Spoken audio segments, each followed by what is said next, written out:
So I decided that in this watercolour version of this Venetian scene, I am going to use masking fluids. The first thing I'm doing is bar of soap and a brush. Roll the brush in soap, just damping it so that the brush is protected. And masking fluid, I've got this type, which is it's called Drawing Gum by Pebeo, which is blue coloured, and that means it shows up when it's on there. Now I'm just going to do the highlights with this masking fluid, so I'm just dipping it in, and it's really where the sunshine is picking up the whitest, brightest parts of it. So firstly on the top of the spire here, it's really catching the sunlight in the right side. So this is the sort of white part of the building that's showing up. And I'm going by the second photograph, remember, which is the sunlit one. The dome, I'm just going to protect the top edge, right edge here. The left is in shadow, so that doesn't need to be picked out. And just little edges on the campanile here. And perhaps a hint on these little statues that stick up on the top of the tympanum. Maybe even a little top of the roof here, just so that when I put the sky wash on, it's protected. So it's just some straight lines there. If you are using masking fluid like this and you find that you make a mistake, really it's not a problem, because you can just let it dry and rub it off. So those are the little highlights there, not many. I'm just going to, on this post, there is a post in the second photograph which is actually just catching some sunlight on the right. So I'm just going to put a little bit of a line down here, just so I might put some colour into it, but it just gives me the opportunity of catching some sunlight on the post. And I'm going to do the same. Going back to our gondola, he's catching the sunlight on his upper arm, his forearm here as well. So I'm just going to capture it. Remember that we're going by the light coming from the right, so I'm going to put in a highlight that doesn't exist on that photograph, just on his side. He's wearing his traditional striped top, so we want a white top going to catch the light there. And also I'm just going to put little hints of it just down the edge of the figures sitting in the gondola, and on the edge of the gondola here, just a little bit of a line, just so where the gunnel, this little edge of the gondola, catches the light again. In the first photograph, the rear of the two gondolas is already catching the light there. Just little highlights that I hope will enhance the effect, and also the edge of this little carved feature on the bow. Just some touches on there. That again, in the photograph number one, they're in silhouette here, but I just like to play around with the light. So if I've got these highlights protected, or potential highlights protected, I can use them or not when it comes to the final stage of painting. So just some other, looking at my photograph number two as to whether I need to protect any other little parts of the scene, and I think that does it. I might just do the edge of this roof and the statues, in case, again, statues will probably go dark, but I want, if there's a hint of white on the edge, that's all I need. So yeah, we are ready for action. I didn't use much masking fluid, you never do, you always pour out more than you need. Don't, by the way, put your brush into the masking fluid, because that way it will go off very quickly. You know, it may take a few weeks or even months, but it will go off.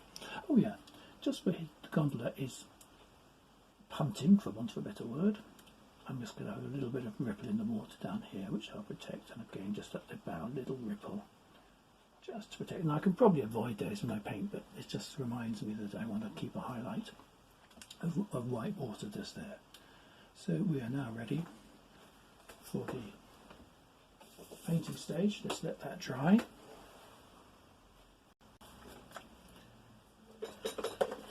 I've got some lovely beautiful blues laid out of my palette, I'll tell you about in a minute. So to paint the sky first stage, I'm going to wet the sky in the traditional way, and because I've masked the pole here and the tower, I can pretty much paint through and not worry about the sky going in there, because the dark colour of the bricks will go on top of the sky colour here, and again here, and pretty much through the dome. So I'm just following the roof line, but I'm not worrying about the little details because I have masked them, and if I didn't, it's because they're dark and they can go on top. So it makes life much simpler than going around every single feature that you've got touching the skyline. I may have to angle the palette a little bit away from you, so as I paint this, if it runs too much. So I'm just going over a second time. Just when you go over the layer wash, always wise just to check, whether the paper remains evenly damp after a few moments, because as it dries, sometimes it goes a bit patchy, and then your wash is going to go patchy as well. So just tilting my easel over a bit, wetting it again. Good idea to keep some tissue handy for painting and for catching the drips.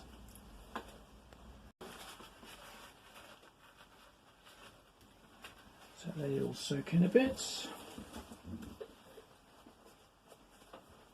And just going over another time. Doesn't matter how many times you soak this, just the trick is you don't want to get it too wet so it dribbles. What you want to do is get it evenly damp.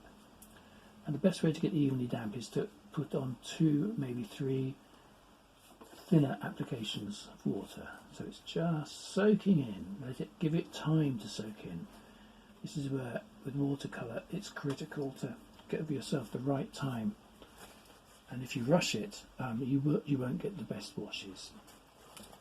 So let's just let that soak in. And I'm looking across my paper towards the light, and that's the best way to see if it's glistening everywhere. It was a bit dry over here.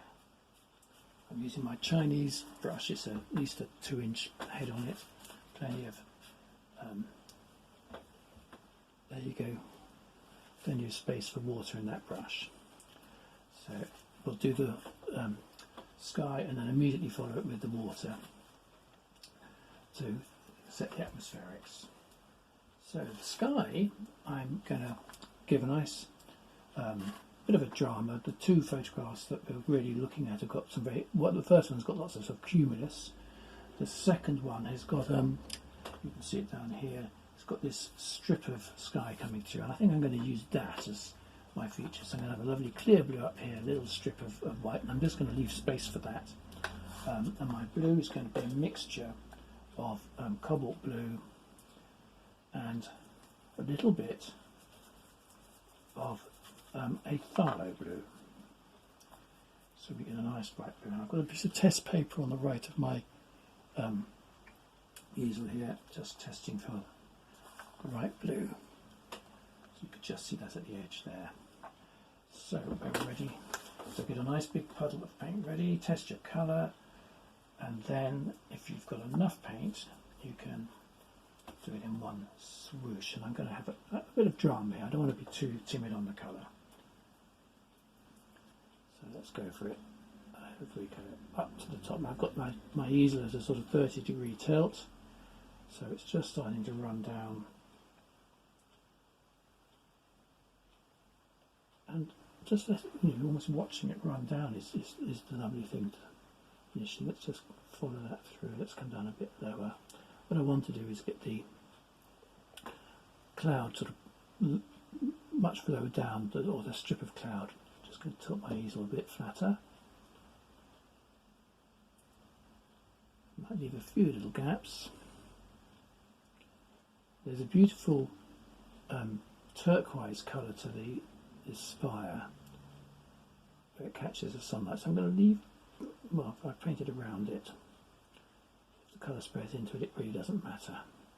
So I'm just going cautiously now, as I don't want to introduce too much liquid into this surface.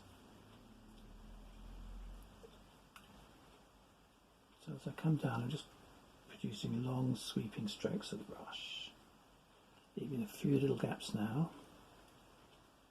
Just come down a bit lower, and at this stage I'm just going to use my tissue to control the amount of liquid on the brush, so I can come in with less liquid.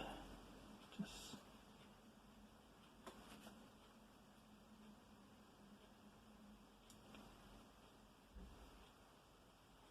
we've got little bits of cloud sort of streaking through here. You can also with your tissue just sort of knock it back a little bit with the tissue, just if it starts to run in the wrong place.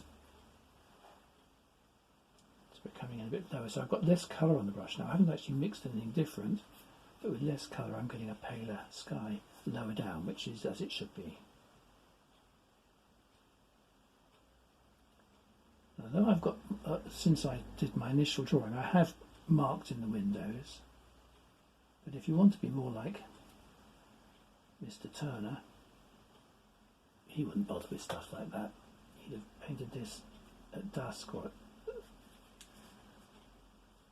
maybe sunrise, and have got all the sort of distant features just as a blur, pretty much. So there we go, I've just sort of got the movement down here, and I think use the tip of the brush to catch the colour if it runs into a deeper colour anywhere.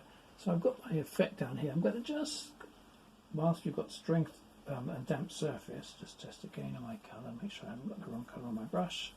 I might just strengthen the colour higher up, just a hint more. So it's all damp. But don't keep doing this if it starts to dry on you. That's when things can go wrong. Remember, that's why I soaked this a couple of times, just to make sure that it was evenly damp and would stay damp enough to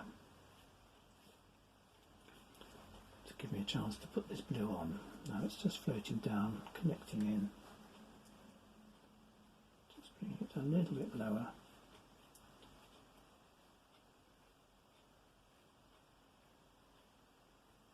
Watching, literally watching the paint dry.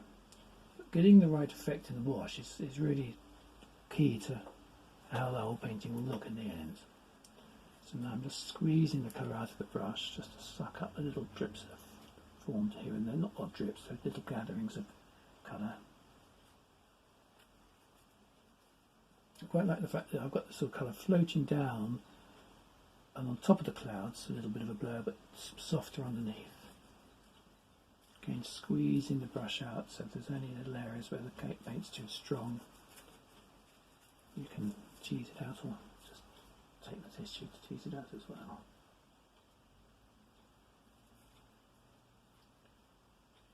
And don't just repeat this with the tissue. It can be very, you have to keep turning the tissue rather. And just notice I've got a little bit of a gap at the edge there, so just complete that. And I think that sky should settle down a little bit strong here, so it should settle down to what I want. So I've gone for quite a rich colour. Typically it's a way of again so I can control the degree of blending. I like the sky deeper, higher up, and paler as it comes down. So let's get my tissue in here. Again, that's an area it's gathered for some reason. There we go. So you've got a little streak of cloud coming through lower down, but plenty of excuse with this deep colour in the sky for some strong sunlight. Now for the lagoon itself. So I'm going to graduate the lagoon from slightly calmer water in the distance to not in the foreground. So I'm just going to wet the back, or the top parts, if you like, following the line along. Forget the posts, all those things, they can be added on top. So I'm just going in with full colour there, not, well, wetting it, but with a hint of colour in the brush, should I say, left over from the sky. So pale up there, and I'm just going to start picking up colour on the brush, and this time the water is slightly greener, so you can put a little bit of yellow, either a bit of lemon yellow into your blue. Let me get my palette.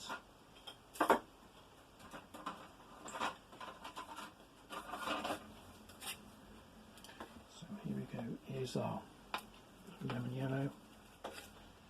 Adding it to my blue, so we start to get a slightly greener effect. But what I want to do is actually paint this canal lagoon in 2 goes. So I'm going to do a very pale blue to start with. Just testing my colour on my scrap paper. So coming through here with a little bit more blue in it now. Oh, sorry, well, both a little bit more blue and a little bit of green actually. So I'm graduating into a cooler shade, and then we'll come back and put in the sort of ripples and the other features in the water. So if you look at your water, you'll see that you've got basically 2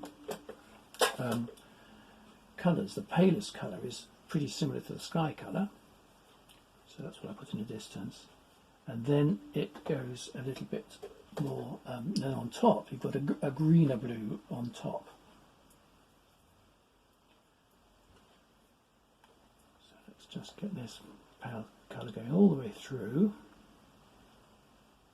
So underneath, remember I masked out where I wanted a few little ripples. Again, if you leave bits of white paper here, it's fine because there will be little bits of movement in the water, a little bit of sparkle. So it's following that. So I've got hints of green and pale blue. Again, just take the brush to lift out any little gathering patches of colour. And what I want to do here is just exploit the drying surface. So as the brush dries out and the paper dries out, you can just skim it right over the surface and get a hint of movement in the background, which is what you see in the photograph. Just far side of the lagoon, you've got that, just a hint, nothing too dramatic. Just watch out for any puddling of colour. A little bit more blue down in the bottom, I think. But this time just with streaks and strokes, big strokes. I'm not going to be too, not trying to get it flat anymore. So if you see what I've done, I'll zoom in on this now. As this dries, then we're going to put in a few waves.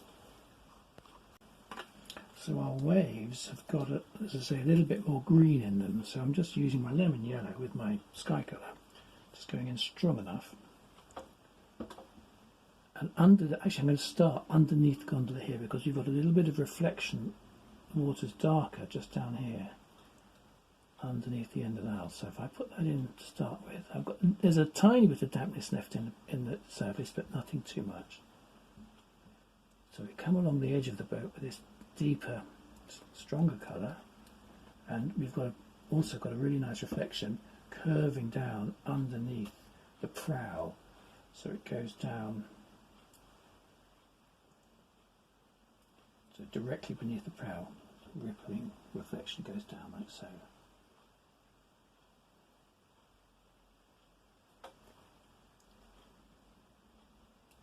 So I'm just doing lots of little small strokes following the sort of movement, direction of movement in the water, nothing too much. Also beneath your gondola you'll get a bit of reflection, just darker water. You don't see any definition, but you'll notice that there are darker patches in the water beneath the gondolier.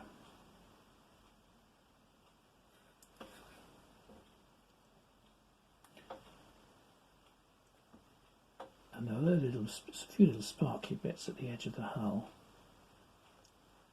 I'll be overlapping that, defining that shape with a sort of dark black of the hull in due course. So we've got a bit of movement in there. So now it's just a question of putting a few more ripples in the rest of the canal. So I've started there, and I'm going to just slightly dilute it now to put in a few little, well, let's just do the reflections of the posts, same thing, just a deeper greeny blue.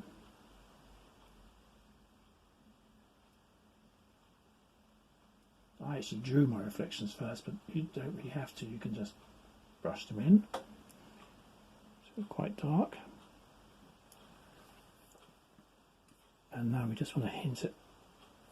I think I'll just dilute my colour down a bit more.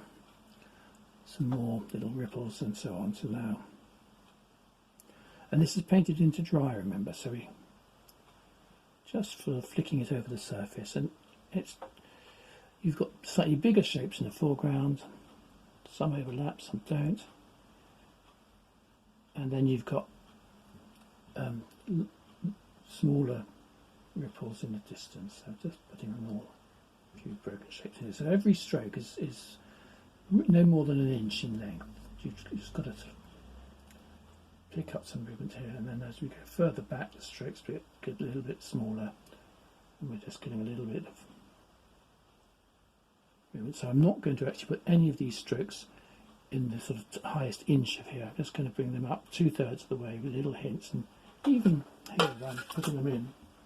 It might be that you can actually just knock them back a bit with tissue as you do them. So if they look a bit too strong, you can just sort of control them with some strokes of your tissue. So it's the same brush all the way through, and also make these ripples pass through the gondola. So bring them right up to the edge. Don't do anything. You're not painting the sea with huge waves, so don't do anything too dramatic. What I'm going to do is go back at some of these and soften them in a minute. You'll see.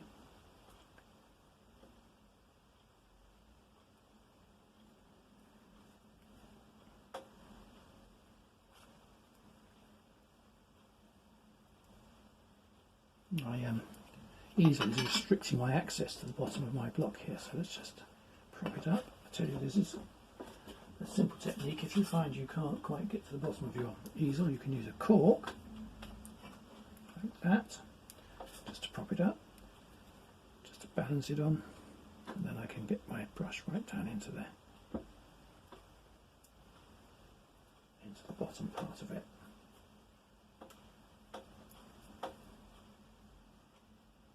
Too white down here, so it just needs a bit more colour.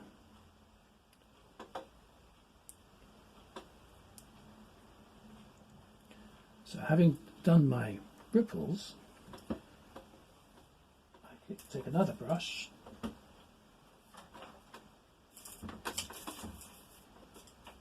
this is just a soft flat sable. I'm just going to literally, with a damp sable brush, just soften some of the bottom edges of those ripples, especially the ones further back, so they're just not quite so stark. Just merging them a little bit with the surrounding water. And really the idea is to create a softness as you go further back into the painting. So you've got some definition, some strong shapes with the gondola and its reflections and its ripples. But as you go further back, the ripples are less obvious. And although you can see ripples right across the lagoon, the trick of painting is to guide the eye. It's not necessary to paint it like a photograph does, which captures everything in detail everywhere. You want to bring the eye through the painting and get it to focus on your subject and tell a story. So it's all about knowing how to manipulate and interpret, if you like, what you see, and get the effects that do that for you. So there we go. Not overdone, it's much less than the photograph, but that's enough, I think, to capture what we want. So we've got to the stage where you can start putting details on top. We'll start with the buildings, and then we'll go through the other shapes, the boat, go onto the figures, and the posts. The posts are just very simple, just dark strokes. So, and in fact, you can even start with those. I've got a flat brush here I've been using, so if I put some burnt umber into my blue, I get a really nice dark colour. Let's just give you an idea. I'll take it off its cork now so it's more stable. Go back into its, there it goes. And then with a flat brush we can actually, if the sky is dry, go down here. I remember I had some masking fluid on this post, so I just came down the left side of it. When that masking fluid comes off, you'll see right there. Now that's a bit damp, I'm not going to go any further, but it sets the scene. You can see the sort of effect. Same over here.